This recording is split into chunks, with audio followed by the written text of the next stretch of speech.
अस्सलाम वालेकुम फ्रेंड्स, कैसे हैं आप सब। आज हम मिलके बनाएंगे देसी घी। मेरी आज की वीडियो स्पेशली उन हज़रात के लिए है जो अपनी वीडियोस में ये शिकवा करते हुए दिखाई देते हैं कि आजकल की जो माएँ हैं वो बच्चों के खाने पीने पर बिल्कुल ध्यान नहीं देती हैं, और जो पहले ज़माने की माएँ थीं वो बच्चों को देसी घी का इस्तेमाल करवाती थीं।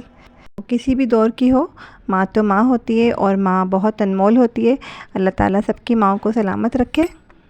तो देख लीजिए, आजकल की माएँ किसी से कम नहीं हैं। वो बहुत मोहब्बत से देसी घी घर में तैयार करके अपने बच्चों को इस्तेमाल करवाती हैं। देसी घी बनाने के लिए हमें लेना होता है बहुत ही अच्छी क्वालिटी का फ्रेश मिल्क। पैकेट दूध या फिर पाउडर मिल्क से हम देसी घी नहीं बना सकते।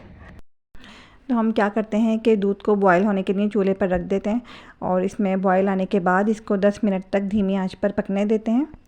तो चूल्हे से उतार कर हम दूध को ठंडा होने के लिए रख देते हैं। इसके ऊपर इस तरह से ना बहुत मोटी सी लेयर आ जाती है मलाई की। तो हम क्या करते हैं कि जो हमारे घर में रोज़ाना की रूटीन में दूध आता रहता है, हम इसको रोज़ बॉयल करते हैं और इसको ठंडा करने के लिए रख देते हैं, और इसके ऊपर से रोज़ाना हम इस तरह से मलाई उतारते जाते हैं और एक एयर टाइट बॉक्स में इसको हम फ्रीज़र में स्टोर करते जाते हैं।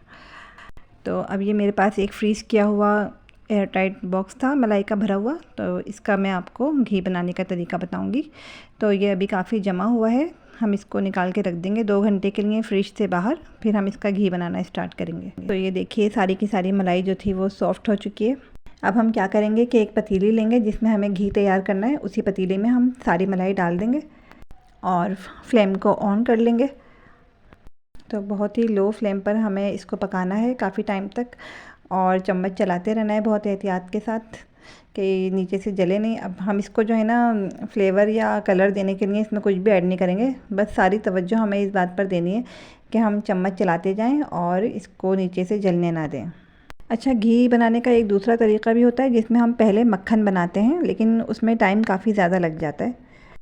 मुसलसल चम्मच चलाने के बावजूद ये नीचे से ज़रूर जलता ज़रूर है। जब तक ये जलता नहीं है प्रॉपर घी निकलता भी नहीं है इसका। तो देखिए 5 से 10 मिनट हो चुके हैं इसको पकते हुए। तो हमें थोड़ा थोड़ा घी दिखाई देना शुरू हो गया है, लेकिन अभी ये बिल्कुल भी तैयार नहीं है। अभी काफ़ी देर हमें इसको और पकाना होगा। तो देखिए घी की बहुत अच्छी सी खुशबू आनी शुरू हो गई है, और हम यहाँ पर फ्लेवर के लिए इसमें कुछ भी ऐड नहीं करेंगे। ऑलरेडी इसमें बहुत ज़्यादा अच्छी खुशबू होती है, हमें कुछ भी इसमें ऐड करने की ज़रूरत नहीं है।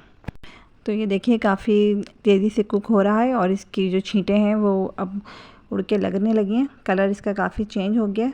क्या करना है कि हल्का सा कवर करके इसको पकाएंगे, लेकिन बार बार चेक करेंगे और बार बार हम चम्मच चलाते रहेंगे। तो ये देखिए घी जो है सारा का सारा अलग हो गया है मलाई से बिल्कुल। अब हम क्या करेंगे कि फ़ौरन चूल्हा बंद कर देंगे। जो सारा घी है उसको हम एक जार में स्टोर कर लेंगे, किसी छन्नी की मदद से छान लेंगे इसको। तो ये देखिए माशाल्लाह घी रेडी हो गया है बिल्कुल। ये देखिए हमने इसको ओवर कुक नहीं किया था, तो इसका कलर कितना प्यारा आया है, और इसमें से बहुत अच्छी खुशबू भी आ रही है। जितना भी घी था वो मैंने सारा का सारा अच्छी तरह छन्नी में दबा दबा कर छान लिया, और इसका जो खोया था वो मैंने अलग कर दिया, घी अलग कर दिया। तो घी अलग करने के बाद जो खोया हमारे पास बचा है, इसमें अभी काफ़ी सारा घी मौजूद है, तो हम इसमें से भी घी निकालेंगे।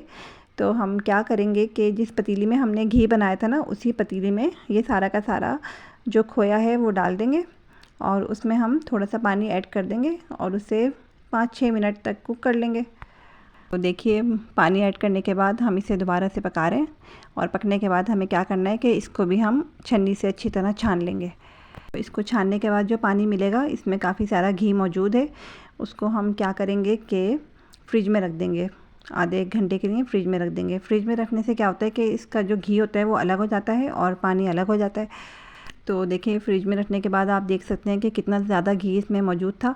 अब मैं क्या करूँगी कि इसका पानी छान लूँगी और इसका घी अलग करके इसको चूल्हे पे कुछ देर पका लूँगी, तो ये घी भी हम इस्तेमाल कर सकते हैं। तो ये देखिए पानी ऐड करने के बाद भी कितना सारा घी निकल के आ गया है।